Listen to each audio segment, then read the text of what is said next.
অনুকূল আবহাওয়া থাকার কারণে এবারে মালদায় আমের ফলনে ব্যাপক উৎপাদনের আশঙ্কা করছে উদ্যান পালন দপ্তর এবং আমরা ব্যবসায়ীরা। চৈত্র মাস পড়লেও সেই তুলনায় এখনো পর্যন্ত মালদায় কোনো রকম ঝড় বৃষ্টি অথবা শিলাবৃষ্টির মতো প্রাকৃতিক দুর্যোগ ঘটেনি। এক্ষেত্রে আমের ফলন বাড়ানোর জন্য অনেকটাই সুবিধা হয়ে গেছে, তাই এখন থেকেই নতুন করে লাভের আশা করছেন মালদার আম চাষিরা। উদ্যান পালন দপ্তরের জেলার উপ অধিকর্তা সামন্ত লায়েক জানিয়েছেন যে এবারে মালদায় অনুকূল আবহাওয়া থাকার কারণে ব্যাপক পরিমাণে আমের ফলন হওয়ার সম্ভাবনা রয়েছে।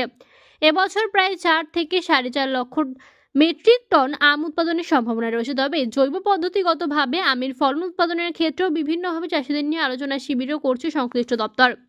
উদ্যান পালন দপ্তর সূত্রে জানা গেছে যে মালদা জেলার এবছর 33,000 হেক্টর জমি জুড়ে আমের চাষ হচ্ছে।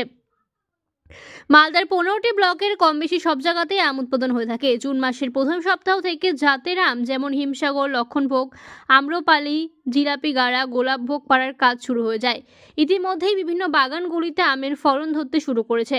শুধুমাত্র পরিষ্কার জল দিয়ে চাষিরা গাছে স্প্রে করলেই অনুকূল আবহাওয়ার কারণে রোগ পোকা দমন হওয়া সম্ভব।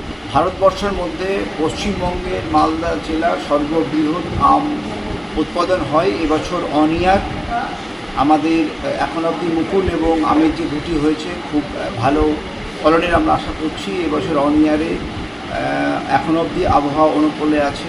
প্রায় 4 লক্ষ মেট্রিক টন আম উৎপন্ন হওয়ার একটা সম্ভাবনা দেখা দিয়েছে। আমাদের মালদা জেলার আম অন্যান্য রাজ্যের আমকে টেক্কা দিয়ে বিদেশের বাজারে রপ্তানি করার জন্য আমরা উদ্যোগ গ্রহণ করেছি এবং মালদার আম বিদেশে যদি আমরা রপ্তানি করতে পারি বৈদেশিক মুদ্রা অর্জন হবে এবং আমাদের আম চাষিরা আমের সঙ্গে যুক্ত যারা ব্যবসায়ী তারা লাভবান হবে এবং এই এলাকার অর্থনৈতিক সামগ্রিকভাবে উন্নতি হবে বলে আমরা মনে করি।